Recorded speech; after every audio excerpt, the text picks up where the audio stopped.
Assalamualaikum warahmatullahi wabarakatuh. Perkenalkan, nama saya Zulkifli.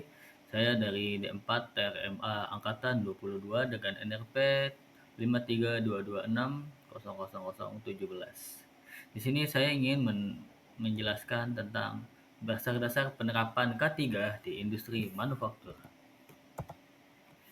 Industri manufaktur memiliki peran penting dalam perekonomian, tetapi juga menyimpan risiko kecelakaan kerja yang tinggi. Oleh karena itu, penerapan K3 menjadi sangat penting untuk melindungi tenaga kerja dari bahaya di lingkungan kerja. K3 mencakup berbagai aspek seperti pengendalian risiko kecelakaan, pencegahan penyakit akibat kerja, serta perlindungan terhadap dampak lingkungan. Penerapan K3 yang baik dapat mencegah kecelakaan, meningkatkan produktivitas, dan menciptakan budaya kerja yang aman dan sehat di industri manufaktur. Tujuan dan manfaat pembahasan ini adalah, yaitu pertama, tujuannya memahami konsep dasar keselamatan dan kesehatan kerja, kemudian memahami konsep penerapan K3, kemudian teknik penerapan praktis di bidang industri manufaktur, dan memahami metode dan tools K3, serta mengenal dasar program di industri manufaktur. Yang kemudian manfaatnya yaitu pertama memiliki pemahaman tentang K3L dan kemudian memiliki pengetahuan tentang penerapan K3L di industri manufaktur.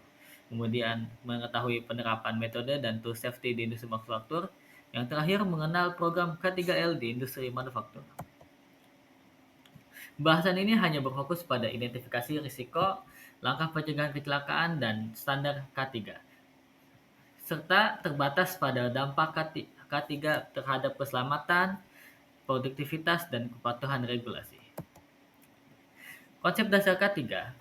K3 merupakan prosedur yang bertujuan melindungi pekerja, lingkungan kerja, dan aset perusahaan dari berbagai risiko operasional.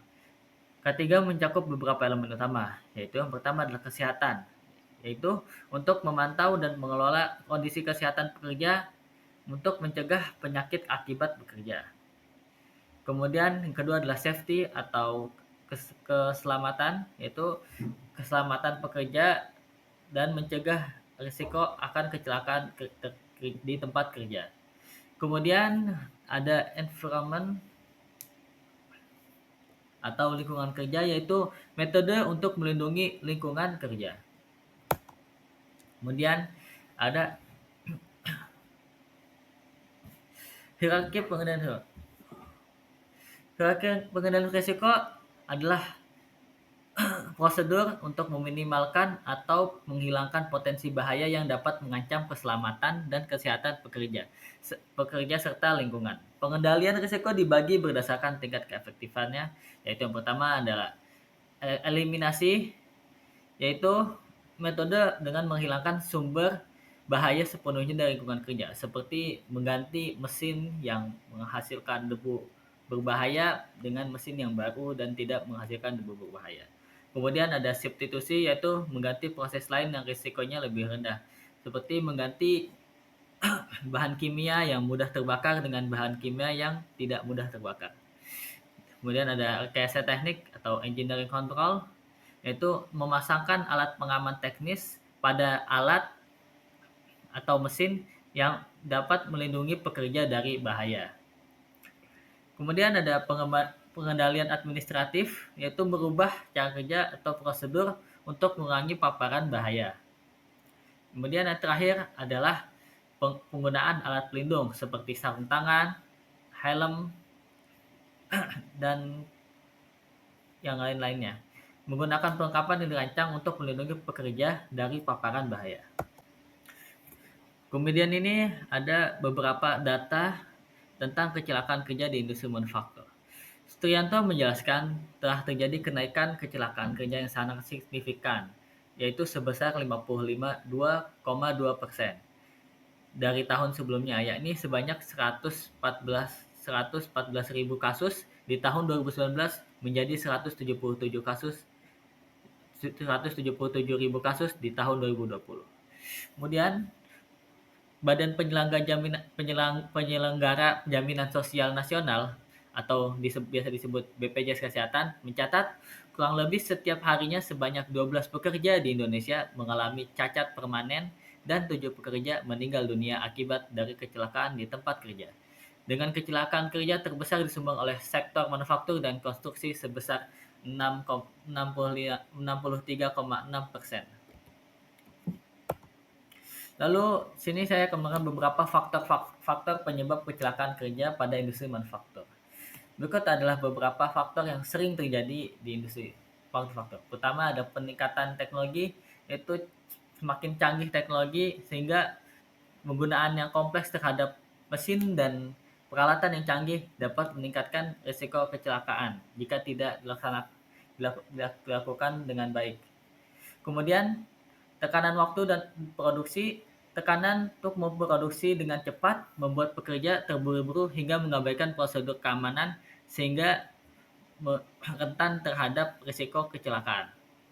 Kemudian ada pelatihan yang kurang memadai pada industri manufaktur memerlukan keterampilan teknis yang tinggi. Pekerja yang kurang terlatih lebih rentan mengalami kecelakaan. Kemudian ada kebijakan K3 yang lemah. Kurangnya kebijakan yang kuat dapat membuat perusahaan dan pekerja kurang berhati-hati terhadap praktik keselamatan. Kemudian terakhir ada pergantian pekerja. Seringnya terjadi pergantian pekerja menjadi mengakibatkan kurangnya pengetahuan dan tentang praktik keselamatan kerja. Kemudian untuk penerapan K3L pada industri manufaktur, berikut ada beberapa aspek penerapan K3L dalam industri manufaktur. Yang pertama adalah pelatihan yang intens. Perusahaan memberikan pelatihan menyeluruh tentang pengoperasian mesin dan prosedur keselamatan. Kemudian pemantauan pengawasan, perusahaan harus memastikan pengawasan ketat agar pekerja mengetahui prosedur keselamatan. Kemudian ada teknologi keselamatan, itu menggunakan teknologi yang aman seperti menggunakan sensor otomatis dan APD untuk mengurangi risiko kecelakaan.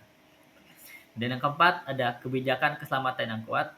Perusahaan harus menetapkan kebijakan keselamatan yang jelas dan harus dilakukan inspeksi secara rutin. Lalu yang terakhir ada budaya keselamatan, itu membangun budaya kerja yang mendukung keselamatan melalui partisipasi aktif pekerja. Kesimpulannya adalah penerapan K3 di industri manufaktur sangat penting untuk menciptakan lingkungan kerja yang aman dan sehat, mengurangi risiko kecelakaan dan mencegah penyakit akibat kerja. Dengan konsep dasar K3 meliputi kesehatan, keselamatan, dan perlindungan lingkungan, serta hierarki pengendalian risiko, perusahaan dapat mengambil langkah efektif dalam mencegah kecelakaan. Kepatuhan terhadap peraturan K3 juga mendukung produktivitas dan keberlanjutan perusahaan. Untuk optimalisasi K3, perusahaan perlu meningkatkan pelatihan keselamatan secara berkala. Kedua, rutin melakukan pemantauan dan penilaian risiko. Ketiga, berinvestasi pada teknologi keselamatan seperti sensor otomatis. Dan empat, membangun budaya keselamatan melalui partisipasi aktif seluruh karyawan. Langkah-langkah ini akan memperkuat keselamatan kerja dan mendukung kinerja perusahaan secara berkelanjutan. Ya, mungkin sekian pembahasan yang bisa saya sampaikan. Kurang lebihnya mohon maaf. Jika ada salah kata, mohon maafkan. Ya, saya akhiri. Wassalamualaikum warahmatullahi wabarakatuh.